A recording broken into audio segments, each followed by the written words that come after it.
has stood up a transitional presidential council. There's a government with an interim prime minister, cabinet, and we see these institutions moving forward to do the work of delivering for the Haitian people. The United States appreciates Haiti's leaders putting aside their differences, working together to put the country on the path to free and fair elections.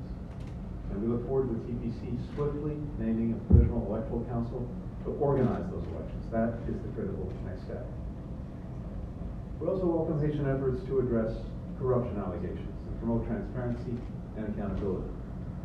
These are essential for this transition government to maintain the trust of the Haitian people. As the United States demonstrated with our recent sanctions on former President Martelly, we will use every tool that we have to hold accountable those who facilitate violence, drug trafficking, instability. As this political process has moved forward, in parallel, so too is the necessary efforts to provide a strong security foundation. And in particular, the multinational security support mission authorized by the United Nations last year has moved forward. Over the past several months, more than 380 Kenyan personnel have arrived in support of the Haitian National Police as part of this mission, with more to come. In recent weeks, the MSS with the Haitian National Police has increased joint operations, taking the fight to the gangs and delivering a powerful message. The Haitian people, not Haitian gangs, will write the country's future. As a result, the airports reopened, commercial flights have resumed, allowing goods to enter the country. In parts of Port-au-Prince, there's more economic activity, more markets reopened, more people venturing out. In my meetings today with leaders of the security mission, the Haitian police, we discussed how to ensure that security personnel are well trained, well equipped, and accountable so that they can work together to effectively combat violence and instability and maintain Haiti's momentum. The United States, for our part, has already delivered over $300 million to support this multinational mission, sending armored vehicles, radios, night vision goggles, standing up an entire base of operations, and we'll be getting more assistance here more quickly. We've also provided $200 million to the Haitian police since 2021, helping to train and equip new recruits, as well as specialized anti-gang units. We deeply appreciate the indispensable leadership of Kenya, President Ruto, as well as the contributions of CARICOM and the international community. Canada has been one of Haiti's strongest and most enduring partners, devoting millions of training and equipment to bolster the Haitian National Police and the multinational security support mission. Jamaica, whose deputy commander of this mission, is committed to sending its own personnel to Haiti. El Salvador is sending a medevac team. But at this critical moment, we do need more funding, we do need more personnel to sustain and carry out the objectives of this mission. The United States has been actively working to secure this additional support. In a couple of weeks, we'll be at the United Nations for the General Assembly. I intend to convene a ministerial meeting to encourage greater contributions to help meet Haiti's security needs, its economic needs, its humanitarian needs, as well as to renew the mission's mandate, which expires in early October. The United States is also committed to using this foundation of security to support and unlock the potential of the Haitian people. We're the largest contributor of humanitarian assistance to Haiti. That includes an additional $45 million in humanitarian aid that I'm announcing today, bringing the total USAID to over $210 million this year. That means more food, more water, more sanitation, more health and support services for 1.5 million more Haitians. In the long term, the United States is working to return Haiti to the path of growth and opportunity, including through a whole-of-government strategy that the United States and Haitian stakeholders have developed to prevent conflict and promote stability here in Haiti. We're particularly focused in shoring up the apparel sector, which constitutes a quarter of Haiti's GDP, 90% of its exports, and employs tens of thousands of Haitians. The United States Hope Health Trade Preference Program is an essential part of this effort, incentivizing companies to locate factories here by allowing Haitian-produced clothing to be exported to the United States free. This critical legislation expires next year. So we're working with our Congress to quickly reauthorize. We'll also continue partnering with the Haitian government to make it easier for companies to do business here in Haiti. Now, we're very clear-eyed about what is required to address Haiti's challenges. It's an enormous amount of work to be done. The challenges are significant. But I think from just a few hours here today, meeting with leaders, talking to people, as well as being immersed in the work that we've done these past few months, what I am seeing is tremendous resilience and the re-emergence of hope. We see it in young police recruits who are ready to reclaim their communities. We see it in citizens who see the transition government beginning to address challenges with seriousness and a sense of purpose. We see it in parents who can begin again to imagine going out to the supermarket, sending their kids to school without fear.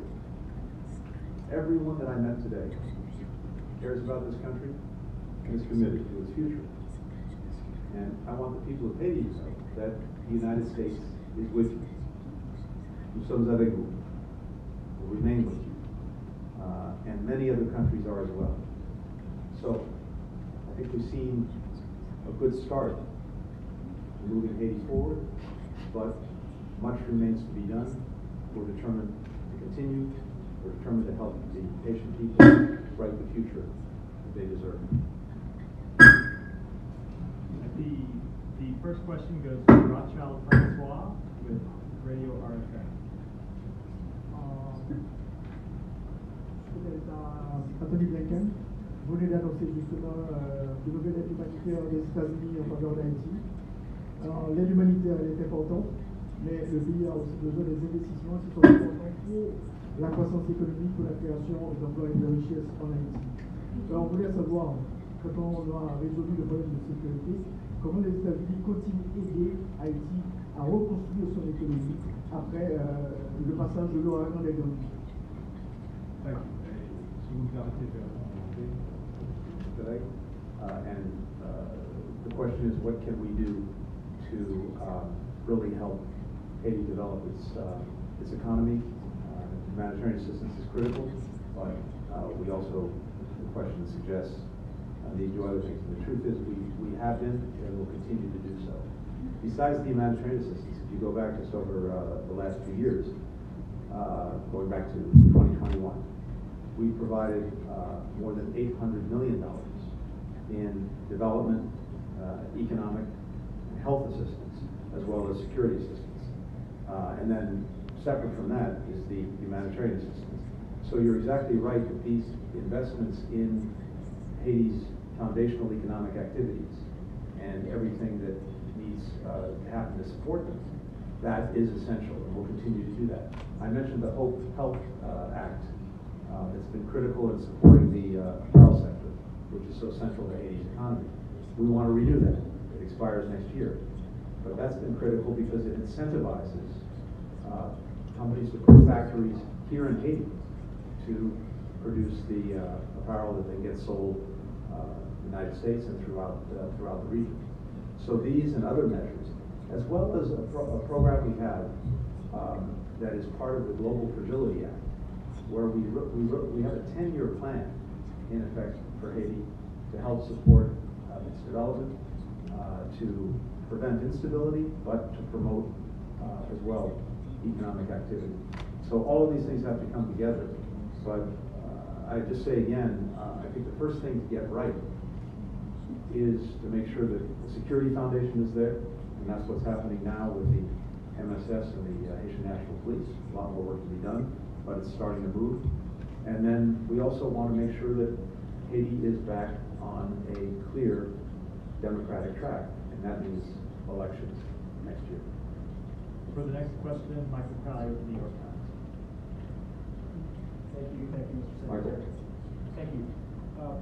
Turning to the Middle East for a moment, if we may, there'll be more questions about Haiti, I'm sure. Many of us were with you in Israel in June. At that time, there was a ceasefire proposal on the table, and you said to the press corps that the possibility, the prospect of the ceasefire really is down to one person at this point. You said it was Sinwar, the leader of Hamas.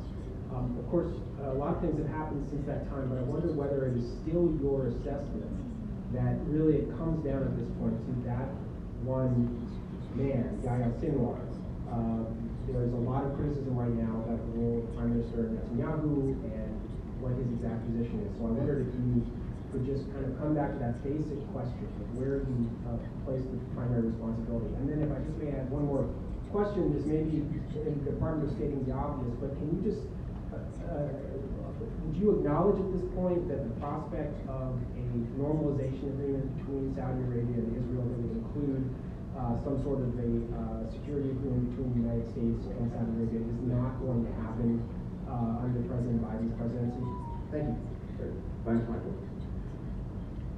So, you're right that's exactly what I said in June, and you're also right that since then there have been intervening events, and I think that only underscores something truly essential, which is that as close as we have gotten, and as close as I believe we are to getting a ceasefire agreement, every day that goes by where it is not finalized and the parties don't say yes, period, is a day in which something else happens. And there is an intervening event which simply pushes things off and runs the risk of derailing what is a pretty fragile apple cart. So the experience that we've had over the last couple of months, where it's been extraordinary work done to get a framework agreement that both parties signed on to, then to work to fill in some of the gaps because the framework agreement doesn't have every detail in it that remain to be negotiated, things that need to be implemented. We've been doing that work, and I think based on what I've seen, 90% is agreed. But there are a few critical issues that remain where we need to be able to get agreement, and they really go to how certain aspects of the agreement would be implemented. And I think much of this has been discussed in recent days, including the Philadelphia corridor, including some of the exact specifics of how hostages and prisoners are exchanged. So that remains, but pretty much everything else is there. So at this point, it seems to me that it's really incumbent on both parties to get to yes on these remaining issues. And we're in very active discussions with, first of all, with our partners in this effort, Egypt and Qatar. And I expect in the coming days, we will share with Israel and we'll share with Hamas our thoughts, three of us, on exactly how to resolve the remaining outstanding questions. And then it will be time really for the parties to decide yes or no. And then we'll see. As to normalization, Saudi Arabia. No, I don't agree with the premise of the question, or at least the statement that it's no longer possible. Now, it's very clear to me from my conversations with Israelis and Saudis that both very much would like to pursue this. But there are a couple of requirements for that to happen. Number one is calm in Gaza. So this ceasefire is an essential prerequisite to being able to move forward with normalization. Second, as we've discussed, is a credible pathway for a Palestinian state. A lot of work would have to go into that. But given all the work that we've done, the United States has done, with Saudi Arabia over the last year in terms of what would be required between us, given the fact that both Israel and Saudi Arabia, in the conversations with us, expressed clearly that this is something I'd like to pursue, I think if we can get a ceasefire in Gaza, there remains an opportunity through the balance of this administration to move forward on normalization. Sheila Louis Joseph with Radio Metropolitan. Bonsoir, Monsieur le Secrétaire d'État. Avec la volonté de transformer la mission multinationale de sécurité en Haïti en une mission de humanitaire, est-ce que ça ne va pas buter sur les positions de la Russie et de la Chine qui ont des lois de déchets? Et puis qu'est-ce qui se passera après le 2 octobre 2024? Merci. Et encore une fois, si vous le permettez, je vais répondre en anglais. First, I think it's important to note that the entire UN Security Council got behind the multinational security support mission. And I think it's because it was clear that that mission is important to the people of Haiti and to the future of this country.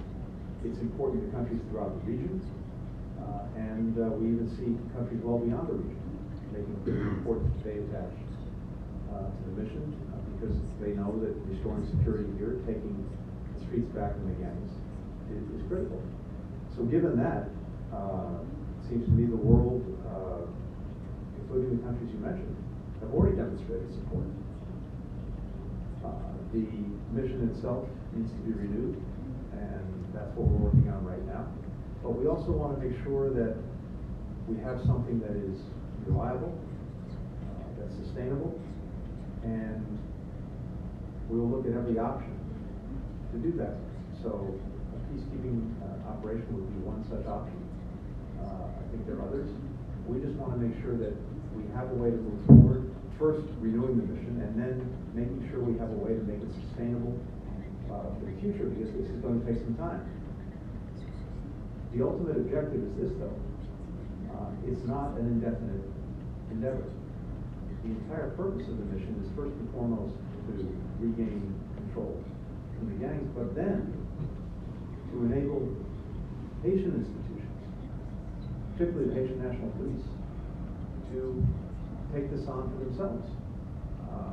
The point is not to have an indefinite international mission here. The point is to help our Haitian colleagues stand strongly on their own 2 feet and to be able to carry this on. But to get to that point, we need some time. So we'll look at the best way to make sure we can sustain this effort. And for the final question, Christina Rufini with Decision Points. You just said that you need more funding to carry out the objectives of this mission. Why do you think you're not seeing financial commitments from other regional allies like Brazil or Mexico? What do they say to you when you try to engage them on this issue? And you mentioned they could bring it up at the UN. Does the U.S. support an expanded multinational UN peacekeeping mission, or do you think the MSS for is sufficient? And based on what you've heard today and what we've been discussing, do you think Haiti will be on track to be able to hold elections next year? And if I may, there's been some pretty ruling in the last year. You've got a young family. If Democrats win in November and you're asked, do you stay on or is it different? Thank you, Christina. So, look, there are different kinds of support, each of which is essential. There's money, there's equipment, there's personnel. And we have a number of countries that have already stood up in one or more of those areas to support Haiti and to support the MSS. And I went through a number of them just a short while ago. But we also, I think, want to make sure that the mission has the resources that it needs to do the job as effectively as possible. And so we're looking at additional personnel contributions. Kenya will be coming forward with more, but other countries, some have already agreed to do that. There are others that we want to see if they're willing to participate.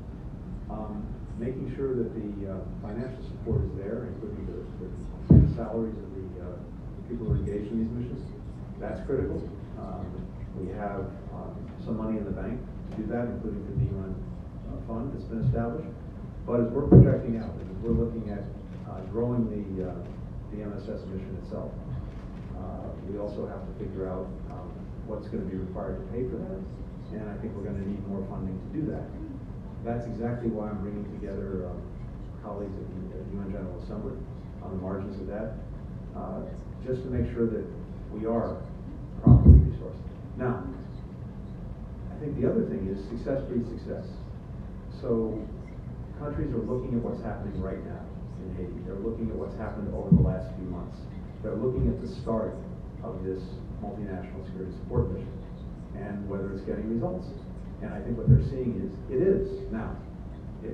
I'm very clear-eyed about this. This is hard stuff, but we've already seen,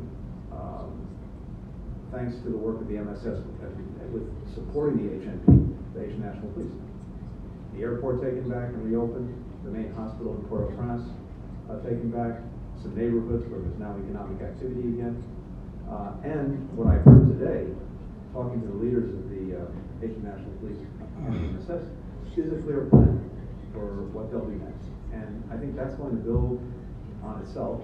That in turn will attract more support. And I hope that by the time, for example, we get to the UN in about 2.5 weeks, there'll be a record of initial success, as well as, again, this plan for going forward, and that will bring in more support. As to my own future, all I'm looking at right now is the balance of this administration in January. And I can tell you from having spent some time over the last week on critical break with my kids, I will relish having a lot more time with them. Thank you. Thank you. Thanks, everyone.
Justement, le top de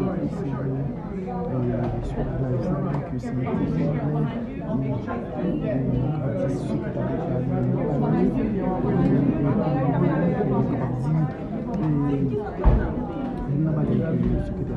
c'est grâce avec les forces multinationales avec la présence de la police nationale qui permettent que jusqu'à présent le projet n'a pas fonctionné et qui permettent tout le contrôle aéroport international, tout ces opérations. Donc, secrétaire de la République, Haïti, États-Unis bien sûr, toujours capable de camper de côté Haïti, capable de mener lutte gagnant, secrétaire de la République, que vraiment il a essayé d'évaluer est-ce que les gens savent déjà, est-ce qu'il est capable de changer force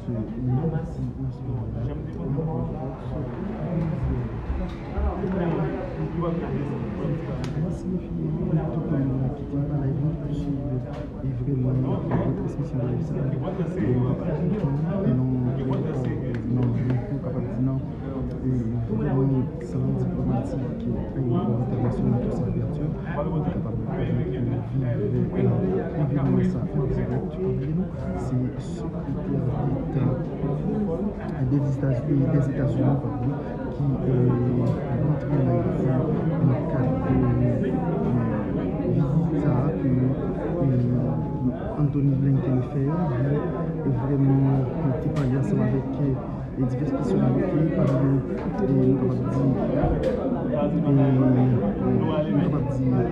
nous parler ensemble avec CPTA, le président CPTA, M. Hubert Leblanc-Fils.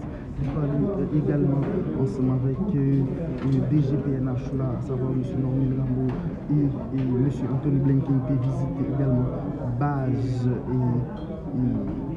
MMSS là, mission multinationale de soutien et de sécurité. Donc, on peut dire c'est en gros une visite ça. Et c'est en gros, il y a entre autres ça qui parlait pendant une visite ça. Donc, nous pensons que c'est vraiment l'essentiel de ça qui est dit par rapport avec conférence de presse. Merci infiniment avec nous qui tape garder nous, qui tape suivre la vie, ça dit que c'était en anglais, j'aime tout. Donc ça vraiment nous font résumé de ça qui était dit et bien sûr. Au revoir, croisez très prochainement pour une autre vidéo d'information.